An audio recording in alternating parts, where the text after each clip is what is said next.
في آباء وأمهات فاكرين إنهم بيقدموا كل حاجة لأولادهم، بيشتروا أغلى لبس وأحدث ألعاب وبيكدوا ليل نهار علشان يوفروا الأفضل لأولادهم.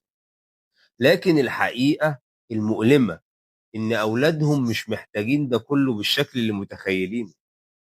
الطفل يا جماعة مش هيكبر وهو فاكر إن سعر اللعبة اللي جبتها له غالي، ولا نوع الموبايل اللي اشتريته في عيد ميلاده إيه. لكن هيكبر وهو فاكر اللحظة اللي قعدت فيها تسمع له بصدق، فاكر الضحكة اللي شاركته بيها يوم ما كان زعلان، وهيفتكر الوقت اللي رميت كل مشاغلك علشانه، فاكر الحضن اللي داوى خوفه لما الدنيا كانت عليه كبيرة.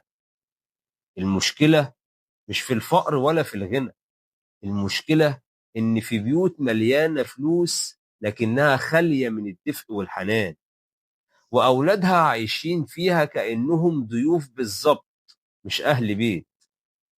اوعى تسيب ولادك يدوروا على الحب بره بيتك، لأن اللي ما يلقاش الحضن جواه هيدور عليه بره، وساعتها ممكن يلاقيه في المكان الغلط.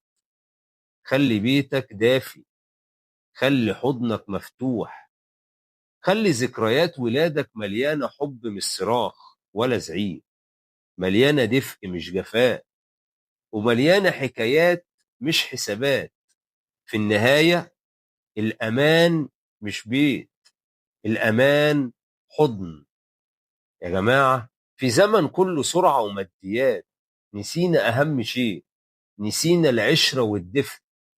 الفيديو ده يا جماعة مش وعظة، ده نداء لكل أب وأم. قبل ما توفر لأبنائهم الحياة المريحة، وفر ليهم قلوب مطمنة. تعالوا نعيد الحب لبيوتنا، ونعلم أولادنا إن الأمان الحقيقي مش في الأشياء لكن في الأشخاص.